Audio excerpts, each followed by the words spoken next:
الصبح بدا من طلعته.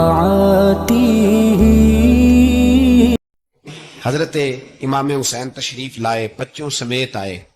حور بن یزید ایک شخص تھا. حور بن یزید ہاتھ ہو، صحرا کا علاقہ ہو، تپتی ہوئی ریت ہو، اتنے کٹھن اور سخت حالات، چاروں جانب موت ہی موت، دور دور تک اپنوں کا نام و نشان کوئی نہیں، اور اکیلے فیصلہ کرنے والے امام حسین. باقی سارے بچے ہیں یا عورتیں، سارے بڑے اکیلے.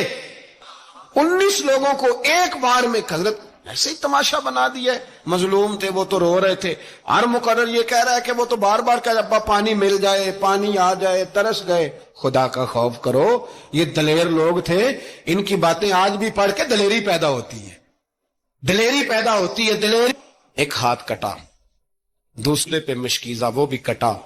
دیکھ لو میں پس منظر پہ ہوں ابھی تک. میں بتا رہا ہوں کہ جہاد کس کے خلاف تھا؟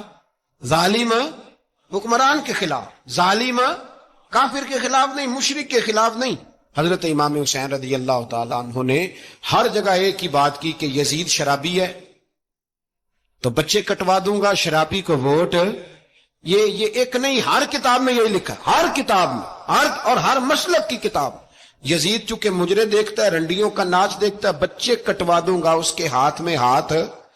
امام حسین نے فرمایا چونکہ اللہ کی حدوں کو توڑتا ہے، حقوق اللہ پامال کرتا ہے، حدود اللہ، بچے کٹوا دوں گا لیکن اس کے ہاتھ میں ہاتھ.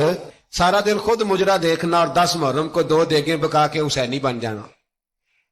سارا سال خود گند مند کرنا، شرابیوں کے ساتھ رہنا، اور 10 محرم کو 2 آنسو بہا کے یاد رکھنا.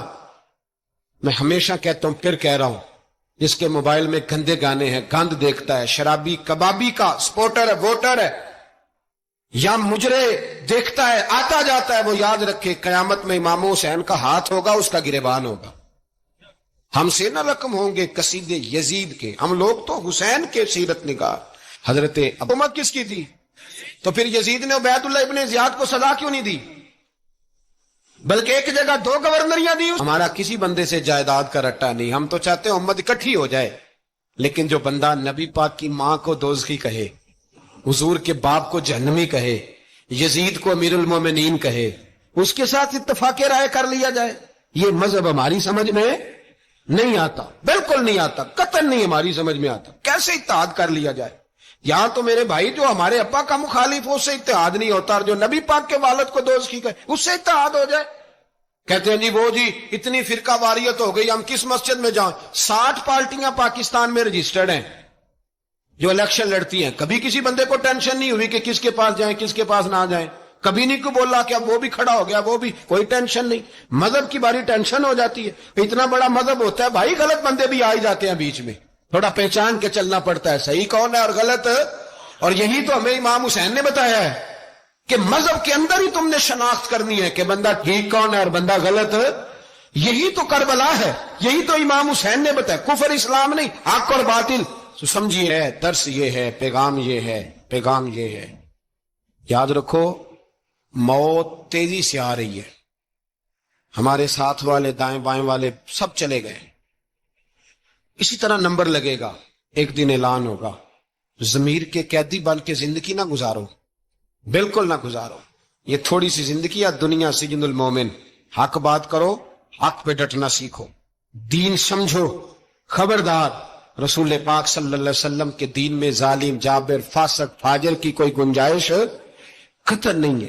اپنے آپ کو سمیٹو، اپنے آپ کو سنبھالو، دین میں اپنا کردار ادا کرنے کی کوشش کرو. دین طلب کرتا ہے ہم سے کہ ہم نے دین کو کیا دیا ہے.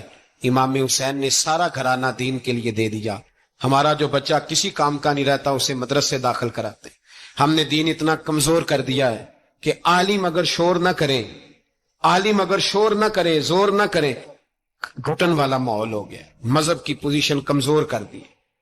اب جہاں تک اس بات کا تعلق ہے جی فرقے ہو گئے، تو میرے بھائی یہ کوئی اتنی خطرناک بات ہے، یہ کوئی اتنا مشکل معاملہ نہیں ہے. یہ تو امام حسین نے بتا دیا تھا کہ یزید کے طور پر ایک غلط فرقہ کھڑا ہو گیا ہے، لہذا اس کا مقابلہ کرنا ہے. اس میں کوئی بری بات ہے، لیکن ایک سبق ہے بزرگوں کا کہ اگر سچی بات بھی نہیں کرنی تو پھر اس منبر کا حق ادا نہیں ہوتا. جو سچ بولے وہ حسینی ہے.